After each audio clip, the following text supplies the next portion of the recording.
Well, hey, everybody. Welcome back to another episode of the PromiseLand Podcast. Today, I, Pastor Emilio, am your host, joined as always by Pastor Robin. And we have a very special guest today, our new youth pastor, Pastor Micah. Say what's up, Pastor Micah. What's up, guys? Welcome to the podcast. We're so glad that you're here with us today.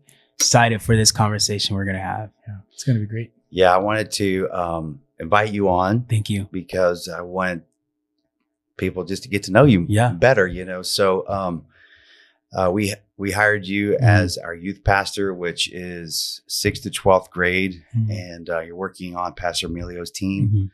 So it's just a good fit with everybody here. But you know, I'm sure some of the students, a lot of the parents would just like to get to know you better. Yeah, for sure. And hopefully you can, you know, have one-on-ones with some people. But in the meantime, why don't you just share, catch us up from like birth to PromiseLand San Marcos. Okay? That's a long time, but hit some highlights along the way. So I am 30 years old. So I'll try to make this short, but I was born and raised in College Station, Texas, Giga Maggie's. So I did not actually go to. Sure that we want. It's a way to start the show. I think maybe it's over. But cool thing is Texas State maroon. So we got the maroon color. So it's a stretch, but I appreciate the effort. That's good. So born and raised College Station, grew up there my whole entire life. And then about close to 6 years, I moved to Austin. Had no agenda when I moved to Austin. Literally, I believe I had close to less than $100 in my bank account. And I was like, God was just like, you got to go to Austin. I was like, I don't understand why. Growing up, I always said I'll never move to Austin, all the things, but I moved to Austin. I remember my dad, he helped me move in a cattle trailer. So like my bed is in this cattle trailer, dresser. Cattle trailer. Yeah, I know, right? Not a U-Haul, but a cattle trailer. Ranchers or farmers? So my dad, he has farm. Tell us a little bit about your family. Just really quick first. You said 6 years, like 6 years ago? Yeah. 6 years not ago. When you were 6 years old. When I was 6 years old. Ambitious. No, sorry. Not when 6-year-old just moved to the big years city. ago. Okay, gotcha. Cool. So, but go to my family. Yeah, tell us about your family. So my family, I have a blended family. So my parents divorced when I was, 1 years old, I believe. So I never remember my parents being together, but, my mom has some kids and then my dad has some kids. And so we're just a blended family. So I have siblings from my dad, siblings from my mom, but together we're just like one big family. And so, my dad remarried, after him and my mom split up. And then, that's how I have my stepmom, and then my mom, she remarried, but now she's a widow. And so, that's kind of like the family, blendedness of my family. My family is huge. So, at our family reunion on my dad's side, we have close to 200 people there. And so my family's huge, but we're really close. I talk to cousins that live all the way like in Lubbock, all across, Texas, like at least once a week. So our family, we're huge, but we're close. But my immediate family got a lot of siblings, a lot of aunts, uncles, and got nieces and nephews. So is your dad like a professional? Is that his job, farming, or is that just a side? My dad is so he's a pastor. So my dad's a pastor, but he also he works for a prison too. So he teaches the inmates about HVAC. So he does those too, but he loves farming and he does that, like doing all the things. So how many brothers and sisters, if you add them all up? All together? Okay, let me count. So, we're going to be here a long time. No, I'm kidding. So older sister, then there's my older brother, then there's me, then there's younger brother. So total 7. Yeah, total 7. Yeah. Wow. Yeah.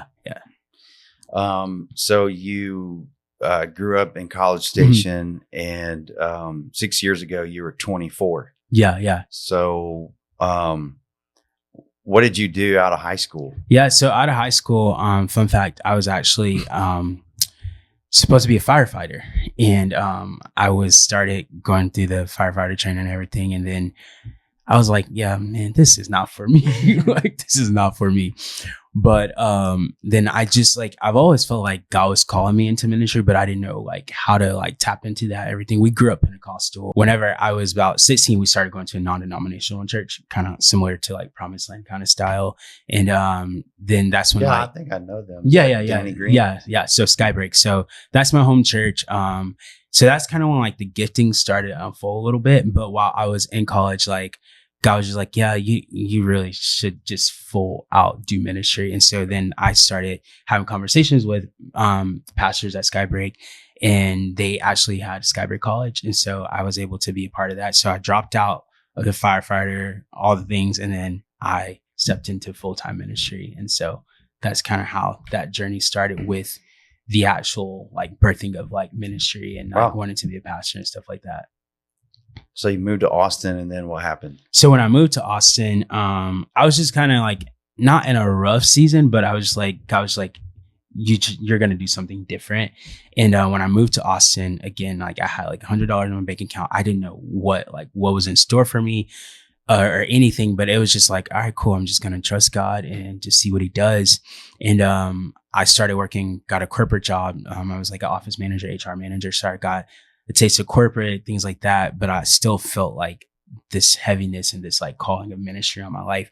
But I started going to this church called Shoreline. And about a month in, just started volunteering. Like, you know, I was doing production, I was doing worship, I was doing really everything, right? And so they have this saying there, anything, everyone, always. And that's something I really believe in. And so I started just doing everything. And then probably COVID happened, and they really just needed someone to keep their social media afloat. I was like, I know nothing about social media, but hey, I'm here to help. I'll pray with people online, do whatever. And so in that time after, right when we started going back into the church for during the COVID season, they had a lot of staff kind of fall off, and then they offered me a job position. And so I was like, all right, cool. So I left corporate. Of course, corporate pays way more than, you know, ministry. So took a huge pay cut to go into ministry again. But I was like, all right, cool. Like, God, I trust you. God has always provided every single step of the way. And then got plugged in to being on staff at Shoreline and started off as our service director in the creative world. And then all the other things started getting added to my plate. And so that's a little history about that area of my life. Wow. Nice. Did you know all that? Majority of it. Yeah, he knew all that. Me and Micah had a lot of meetings before I got hired here. A lot of meetings. Yeah, that's important. Yeah. On that note, you kept talking about you had $100. Yeah. By faith, all of that. The message this past Sunday was about Moses and God talking back and forth about this big vision that God had for Moses. And Moses felt unqualified, like he didn't have enough. But God asks, well, what do you have? What do you have in your hand? And Moses has a staff. So he takes the staff, and God says, I want you to throw it down. I want you to release what you have. He lets it go. God does a miracle and turns the staff into a snake, which is scary. You know, I didn't get a chance to get into that part Sunday, but it's like, whoa, what happened? God, what did you do with the only thing I had? You turned it into a snake. And God says, okay, trust me, pick it back up. And he picks it up, and it turns back into a staff. So the concept is, what do you have in your hand? Yeah. And as you look back over, you know, those early years at College Station, and then as you got to Austin, what did you have in your hand?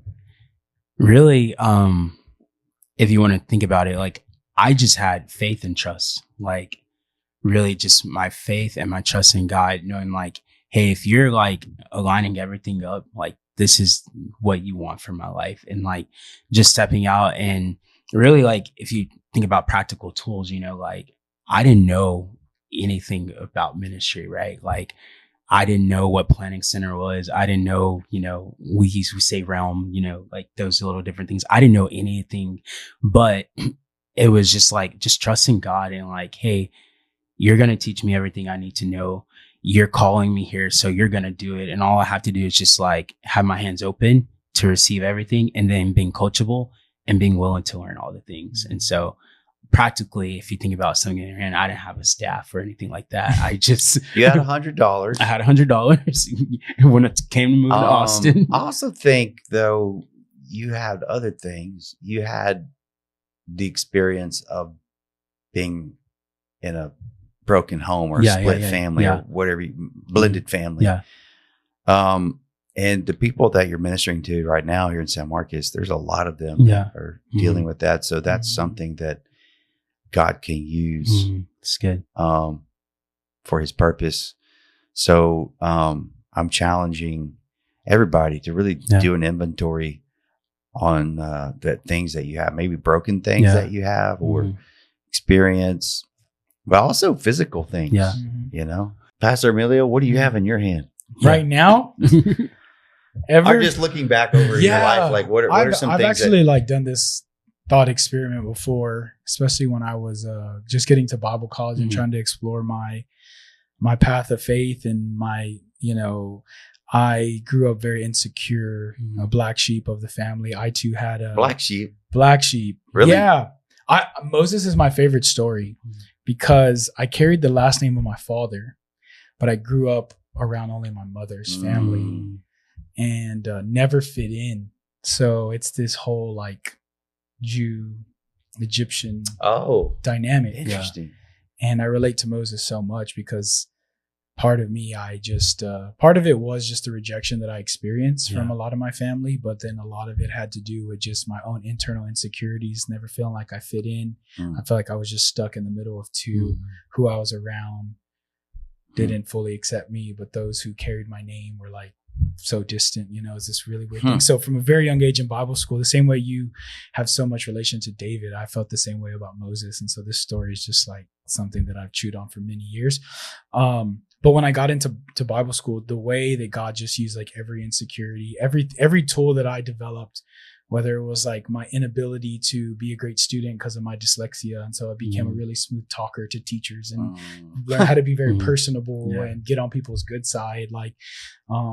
All of it was formed out of insecurities or jealousy or whatever, but God really used them as really cool tools in ministry to find ways to, when you surrendered, when I metaphorically took my staff and put it on the ground, I started to watch the gift of being able to communicate that I thought was a way of getting people to like me. But little did I know God was going to use to promulgate the gospel or these different opportunities, and just being able to try to early on get people to like me became a way to be influential in leading small groups or building the church or inviting people to whatever ministry thing that was going on. And I had to sift through a lot of it. It did feel like a snake for a long time in my life, but I took those years of Bible college to really become refined and trust God. I burned a lot of bridges, made a lot of mistakes, in that time, but eventually just God kept refining what it is that he put in me. And that's a beautiful thing. I think God knew who Moses was through and through the whole time. Moses was sharing all of these doubts with God as if they would be a surprise to God, but God knew them. Yeah. And so in the 6 p.m. with our young adults, we really pushed into the concept of what if? We tell God what if all the time. And he had these negatives, what if they don't believe me? What if they question me? But we really have this opportunity to use what ifs in a positive way. And we were trying to tell them last night, it's what if this is your best year yet ever? What if this is your year of sobriety? What if this is the year that you find a small group and they're friends for life, taking these negative what ifs that Moses was giving to God and start really seeing life through some of the positives. But it's a long journey for me, but I've definitely had this burning bush experience with God. Feels like multiple times throughout life. Yeah. Yeah. It's good. I think we continually have the experience where we have to trust God and lay down things because on Sunday, I talked about how in the early years, I had, no experience and nervous and all that. And so the miracle was $100,000 or, you know, hiring our first person. We didn't really have the money for it. You know, like these are the kind of the steps of faith. Now it's not 100,000, it's 6 million. Yeah. You know, so I'm in the same spot right now. Like I didn't really talk about that Sunday, but you know, one of the things that Moses is nervous about is that when he goes to the Jews, well, they believe that God really told him to do this, you know, or is he just out there on his own saying, let's go, let's get out of here. How will they know that God is really the one that's leading me to do this? And so I don't think we ever graduate from that process. Yeah. So we continually have to ask ourselves, well, what do we have? So true. You know, well, we have the people that are here right now. Yep. We have a building, doesn't have AC. It'll be there soon. Like, it's just mind-boggling how many people were here on Sunday. Yeah, it is. And we had, in 2 services, we had people in an overflow, which the overflow is a blessing. At this point, because it has air conditioner. Yeah, right. So I was afraid that when I said overflow is open at the 11:30, everybody was just gonna go get up and walk out. But it's like God's like, what do you have? You know, let me use what you have. Can we go like a little different direction for 1 second? For maybe this has turned into a little bit of a leadership talk, but I think it's interesting, or it's important to note that like when we reference certain stories from the Bible, we don't get to just pick the good parts and leave the bad parts. That's good. And with this $6 million that we're looking at, you know, and more in the future with other building projects, there's a part in Moses's journey where these people that he just freed said, we would rather be in slavery. We would rather be slaves. After they left. At least we know we got to have a meal versus having to have this walk of faith with you. Do we foresee a day where we get some tension of like, we would rather have the parking lot issues and the kids issues and this concept of like, let's go back, and like, how do you lead through that? How do you pioneer through that? How do you prepare for some of that? Because there is going to be other growing pains that happen when we break ground and trucks and all that stuff. When we built the worship center that we're in now, 2012, you know, it was a big step of faith. It was a lot more money, a lot more, you know, every month the mortgage was going to be a lot higher. And we didn't really have the money at the time to do it. But I presented, you know, this is another blessing of the business degree that I have, is I was able to put together a proposal for the bank and have all these projections of like, if we have this space, we'll grow by this amount. And by this year, we'll be able to have this much money. And this year we'll have this much money because these people will come and all that. And so give us the money. Right. Let us borrow the money. Yeah. And they did.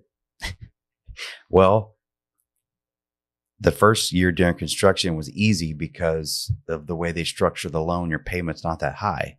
But then when the building is complete, boom, all of a sudden your mortgage goes way up. And we did not grow that first year according to the projections that we thought, or that I had put out on paper. We had people coming, but they weren't providing, you know, the financial boost that we needed. Right. So at the end of that next year, the bank account had gone all the way down again. We were in the new building. We're celebrating the new building. We're in the promised land. And felt like grasshoppers. So we're like, oh man, you know, here we are. Was this the right decision? You know, all that stuff. So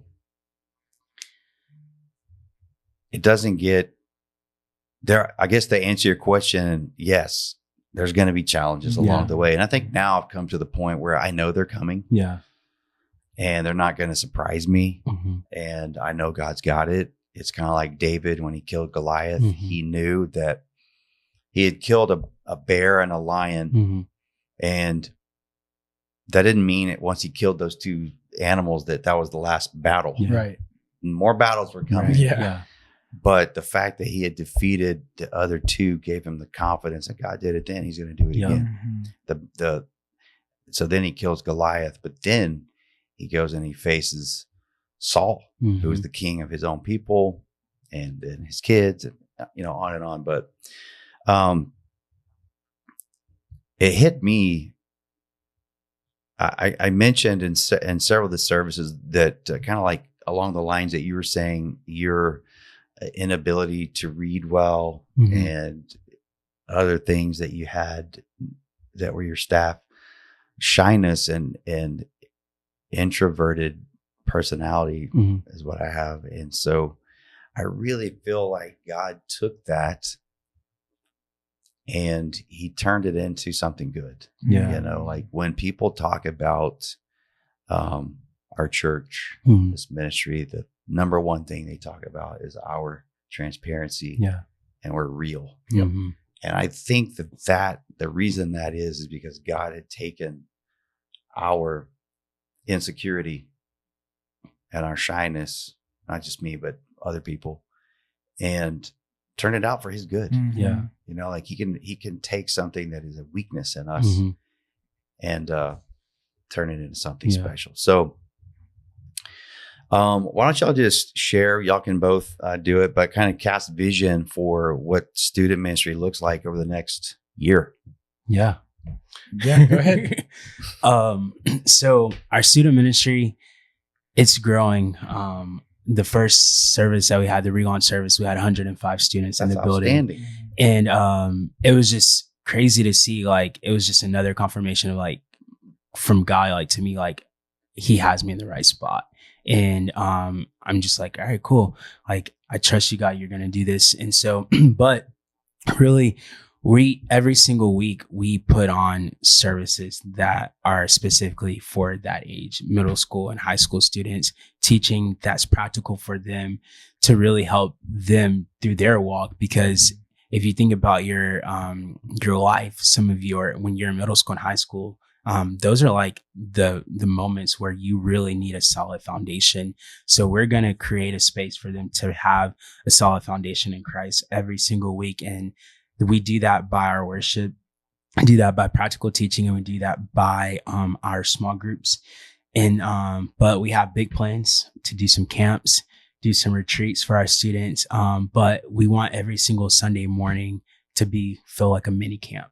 So when you go to camp, you have the fun, you also have the worship, you have the word. And so that's what we do on Sundays and every single week. And so we have our small group leaders that are trusted leaders, and throughout the week between me and they're checking in on the students, seeing how they're doing. We also want to be a part of the student games. And so when your students have games, let us know. We'll love to attend some of those. But really just this next generation, and people say it all the time, like the next generation, like they're the Nets.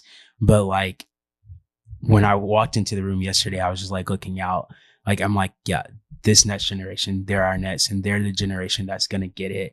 And as a pastor, I want to do whatever I can to steward this generation well. So that way these students don't go through some of the same things that I went through in middle school when it comes to the temptation of the world, temptation of, all the different sins that the enemy tries to throw at us. I want to make sure that I steward these students and pastoral these students well, that they don't fall into the trap, other things that the world might be trying to do. And I also believe that the students that we have in this generation, they're going to be the ones that's going to lead their families too. They're going to be the ones that's going to those cousins, those aunts, those uncles. They're going to show them Jesus, and they're going to get saved through the students. I had a student yesterday. He came up to me. He was like, hey, like, can you just pray? Because my dad, he doesn't know God. But this student is coming every single week. He even came to camp. And I was like, you're going to lead your student. I told him, you're going to lead your dad into salvation, and your dad is going to know Jesus because of you. And so it's not time to play around. We're not playing games. It's serious business. And so that's what that next generation, they're going to do. Okay. One final question. What would you like to share with parents if you could tell the parents any kind of inspiration, any kind of direction, ask them help, or like what would your message be to them? I think like we can't do this alone. So we need the parents to help. Like, and I said this my first Sunday during transition, but like parents, don't make youth optional for your kids. Like, because your kids, they need to be here. And it's not just so we can say we had a high attendance, you know, right? But it's because I don't want a student to miss out what God is doing in this next generation in the room. So parents, like, partner with us, like bring your students. If you would like to serve, we could use your help serving, whether you're leading a small group or whether you're serving in the background, like, you know, we could use that help. But like parents, like, just make sure like your kids are here every single week, and also ask your kids questions about, you know, where are they dealing with at school? What are some of the struggles that they're dealing with? And I think one thing that I appreciate about my parents a lot, they ask me the hard questions. They ask me the questions about purity. They ask me the questions about all the different things, because your students need their students need their parents more than anything too. And so parents, just partner with us. Everything that he said is just so true. You know, when we were looking for a youth pastor for well over a year and a half, you know, and if you consider some other transitional moments that we had with some other potential youth pastors, it was 2 years. And we just gained so much confidence in the type of person that we were looking for, because we wanted to have conversations around a revival for our next gen, not a person that can coordinate a few games and buy some Oreos and milk and stuff like that's it's just not what we felt our youth ministry was being called for. The influence that we have in our city, the connections that God has allowed us to make, some of the doors that he's opened, we have a burden that we're called to do something significant in our area for all of Next Gen, but specifically in this conversation for middle school and high school students. And we had a lot of meetings, and we felt very confident in Micah and his experience, but also we connected on a vision level of what it means to do youth ministry effectively. And that this wasn't just like a glorified after school hangout program, but this is a place where students will be forever different for generations to come. We believe that at our PromiseLand youth programming, not only are students going to encounter God that's going to change their life forever, but they're going to make lifelong friends. They're going to have memories. They're going to learn leadership at a level that is higher than maybe what some would think middle school and high school students can handle. We're going to stretch our students. We have a robust internship program where we challenge them spiritually, emotionally, physically, in so many different ways. We are involved in their lives, their relationships, their friendships. And we believe that by pastoring these young people efficiently, we will see a great move of God in our area. And so when Micah and I connected on that, we knew right away like this was going to work, because it's just something that it's not a conversation that everyone has, because it's not necessarily what God has called everyone to.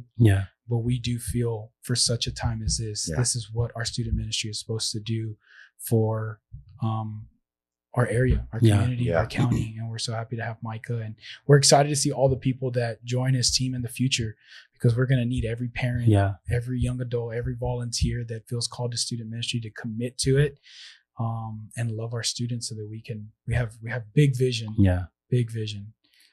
Let me just say this to the rest of the folks. If maybe you don't have kids, maybe you're not a student, maybe you don't have high school, junior high students, we need the whole church praying and believing for this ministry. We need your prayers, but also some of you can serve in the ministry, and there's so many different ways to do it. Again, this kind of goes back to the message. God's calling you to do something. You may be intimidated. You may think, what if the teenagers think I'm old and nerdy and, you know, whatever. But you have something to offer, you know, and maybe you could help with the food, or maybe you could help just be outside with the games, or maybe play an instrument, or you sing, or you could lead a small group. We've had many adults over the years lead a small group with, like, say, they started with junior high girls, and they've followed those girls all the way through high school. You know, by the time those kids graduated, man, they were solid. So this is super important, because is a part of our church, and it is the way the church continues to grow generation to generation. We call this next gen ministry. It's so important because it's easy for a church to get older, you know, and just attract older people. It's very difficult to keep a church young. So that's what these guys are doing, is they're keeping us young and energetic. Can I say something real quick? So for youth, we do everything that big church does, but take up an offering. So if you think about all the volunteer opportunities that exist on a Sunday morning, greeters, hospitality, parking lot, safety, all those things, we have those opportunities at youth. So even if you're like, man, I'm passionate about the next gen, but like, I don't want to lead a small group, or I don't want to be on stage and a microphone, all the things. We need smiling faces at the door. We need people at check-in. We need people, again, like you said, set up the food, everything. So if you're passionate and you need something to do, please feel free. Send me an email. Go to Next Steps. Go to Next Steps. Yeah. Yes. Yeah. That's great. Well, I enjoyed our time so much together. I enjoyed getting to hear from Pastor Micah, Pastor Robin. Thank you so much for taking time today. Thank you guys for listening. We hope that you're enjoying these podcasts. We hope that you get something out of it. You learn a little bit about us. And we just hope and pray too that you're applying Sunday's message. You know, we're big about Sunday's message is not just something that you leave in the room when you go for your week. It should be impacting your life every single day. And so please drop a comment, like this video, share it with somebody. We would love to hear your feedback, and we can't wait to see you next week on the PromiseLand Podcast. You guys take care. We'll see you soon.